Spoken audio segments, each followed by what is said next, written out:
నమస్తే. నేను మీ తేజ.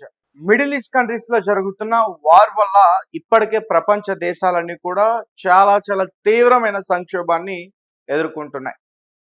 ముఖ్యంగా అమెరికా, ఇరాన్ ఈ వార్ పీస్ టాక్స్ నడుస్తున్నాయంటూ కూడా మళ్ళీ ఒకరిపైన ఒకరు దాడి చేసుకుంటున్న పరిస్థితి.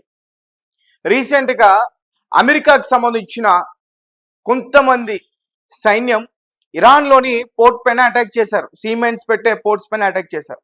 దీంతో మిడిల్ ఈస్ట్ కంట్రీస్ దగ్గర మళ్ళీ వార్ స్టార్ట్ అయింది.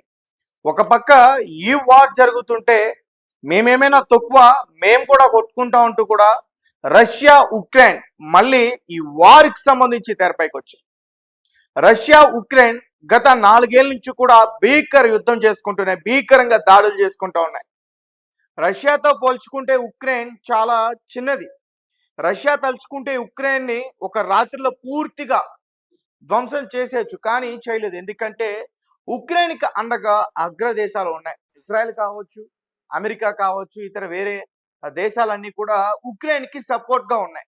సో దీంతో రష్యా ముందుకు వెళ్ళడానికి ఆలోచిస్తుంది. లేదంటే ఈ పార్టీకి ఉక్రెయిన్ అనేది నిజంగా అసలు వరల్డ్ మ్యాప్లోనే కనిపించకుండా పోయేది.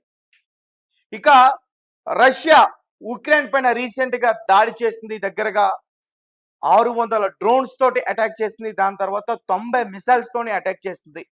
ఆ 90 మిసైల్స్ అవన్నీ కూడా చాలా డేంజర్ మిసైల్స్. ఆ మిసైల్స్ కి ఇతర దేశాలే చాలా వణుకుతాయి. Hypersonic missiles. ఆ మిసైల్స్ పేరు కూడా ఓరిస్నిక్ అనే మిసైల్.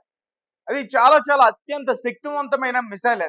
అది సెకండ్లలోనే టార్గెట్ వరకు దూసుకెళ్ళిపోతుంది.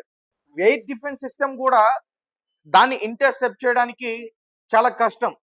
దానికి కూడా దొరకకుండా వెళ్ళి టార్గెట్ ఫినిష్ చేస్తుంది. అందుకనే ఈ హైపర్సోనిక్ ఓర్స్నిక్ మిసైల్ ని చాలా డేంజర్ అంటూ కూడా చాలా మంది చెప్తూ ఉంటారు. అయితే అలాంటివి 90 మిసైల్స్ తో నిన్న అటాక్ చేసింది. సో అటాక్ చేయడం వల్ల కివ్, కార్కివ్, ఒడెస్సా, డ్నిప్రో, జపోర్జియా అనే ప్రాంతాలు పూర్తిగా ధ్వంసం అయిపోయాయి. చాలా మంది చనిపోయారు. మృతుల సంఖ్య సుమారు 1000కి పైగానే ఉంది. చిన్నారులు ఉన్నారు. స్కూల్ భవనాలు కూలిపోయాయి. ప్రభుత్వ కార్యాలయాలు, ప్రభుత్వ భవనాలు అవన్నీ కూడా కుప్పకూలిపోయాయి. కొన్ని హాస్పిటల్స్ వల్ల ఈ మిసైల్కి సంబంధించిన డెబ్రిస్ వెళ్ళి ఆ హాస్పిటల్స్ కూడా క్లోజ్ అయిపోయిన పరిస్థితి. నిజం చెప్పాలంటే నిన్న ఉక్రెయిన్, ఇప్పుడు నేను ఏదైతే కొన్ని ప్రాంతాలు చెప్పావో అన్నీ కూడా అంధకారంలోకి వెళ్ళిపోయాయి. సో అయితే రష్యాని ఉక్రెయిన్ ఒక పక్క హెచ్చరిస్తుంది. అయితే రష్యా మాత్రం ఉక్రెయిన్లో ఉన్న డిప్లొమాట్స్, దౌత్యవేత్తలు ఎవరైతే ఇతర దేశాలకు సంబంధించి డిపార్ట్మెంట్స్ ఉంటాయో, ఎంఎస్సి డిపార్ట్మెంట్స్, ఆ దౌత్యవేత్తలను హెచ్చరిస్తుంది. ముఖ్యంగా అమెరికాకి, మీరు త్వరగా ఖాళీ చేసి వెళ్ళిపోండి, లేదంటే మాత్రం మీరు చస్తారు అని అమెరికాకి రష్యా వార్నింగ్ ఇచ్చింది. ఎస్, అమెరికాతో పాటు ఇతర విదేశీయులకు కూడా వార్నింగ్ ఇచ్చింది. ఉక్రెయిన్ని వదిలి మీరు వెంటనే మీ దేశాలకు వెళ్ళిపోండి. మేము కొన్ని గంటల్లో వారిపైన దాడి చేయబోతున్నాం. మేము ఆల్రెడీ దాడి చేసాం, దానికన్నా ఈసారి ఇంకా గట్టిగా వారిని అటాక్ చేయబోతున్నాం అంటూ కూడా నిన్న అమెరికాకి రష్యా వార్నింగ్ ఇచ్చింది.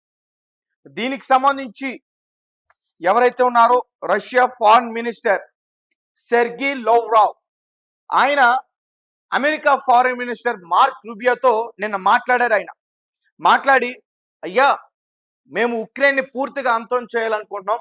ఉక్రెయిన్తో మాకు చాలా ఇబ్బందులు ఉన్నాయి.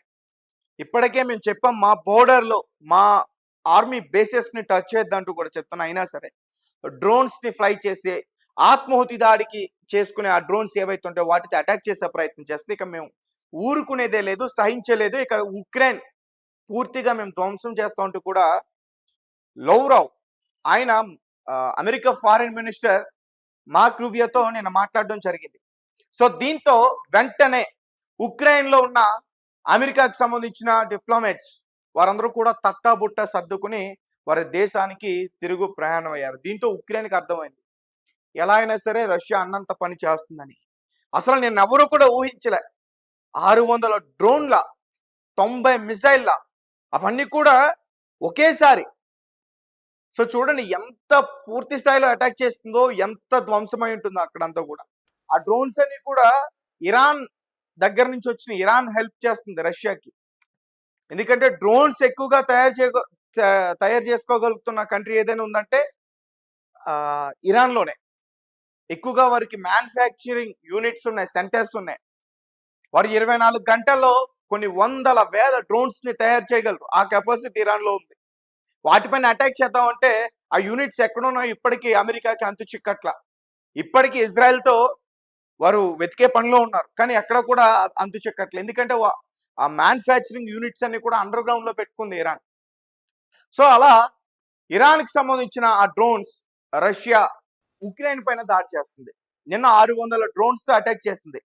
ఆ 600 డ్రోన్స్ కూడా ఒకేసారి ఎందుకు అటాక్ చేసిందంటే ఉక్రెయిన్ ఎయిర్ డిఫెన్స్ సిస్టమ్‌ని దెబ్బకొట్టడానికి. ఎందుకంటే సాధారణంగా ఆ డ్రోన్స్ వెళ్ళినప్పుడు, ఫ్లై అవుతున్నప్పుడు ఆ డిఫెన్స్ సిస్టమ్ వాటిని అటాక్ చేస్తుంది. గాల్లోనే ఇంటర్సెప్ట్ చేస్తుంది. ఎందుకంటే ఒకవేళ టార్గెట్ దగ్గరకు వచ్చి అవి బ్లాస్ట్ అవుతాయి.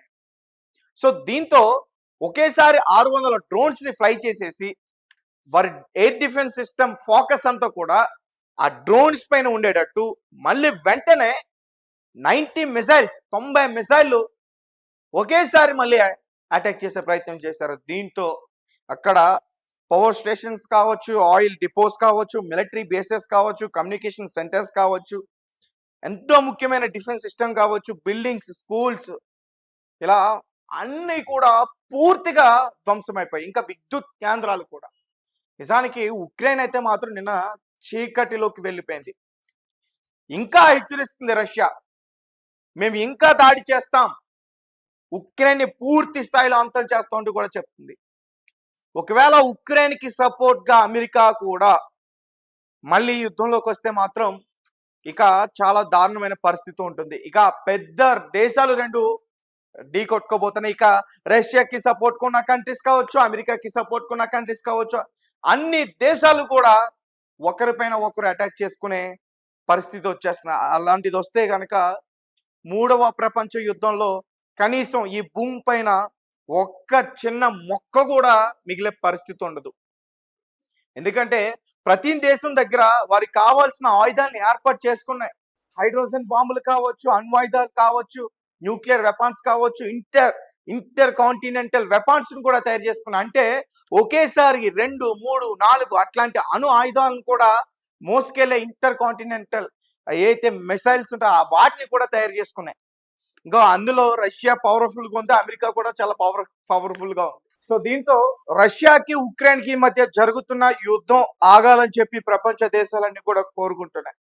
ఎందుకంటే యుద్ధం గలగా ఇలాగే కొన్ని రోజులు కొనసాగితే ఖచ్చితంగా 3వ ప్రపంచ యుద్ధం వచ్చే అవకాశం ఉంటుంది. ఎందుకంటే ఉక్రెయిన్ కి సపోర్ట్ గా అమెరికా ఉంది. అలాగే రష్యా కూడా అమెరికాని హెచ్చరించే ప్రయత్నం చేస్తుంది. హెచ్చరికలు ఆల్రెడీ జారీ చేస్తుంది. సో చూద్దాం యుద్ధం త్వరగానే ముగియాలని చెప్పి. లేదంటే మాత్రం ఇంకా ప్రపంచ దేశాలన్నీ కూడా చాలా చాలా ఇబ్బంది పడే అవకాశం అయితే ఉంది. సో మీ కమెంట్స్ ఏంటి, మీరేం చెప్తారు?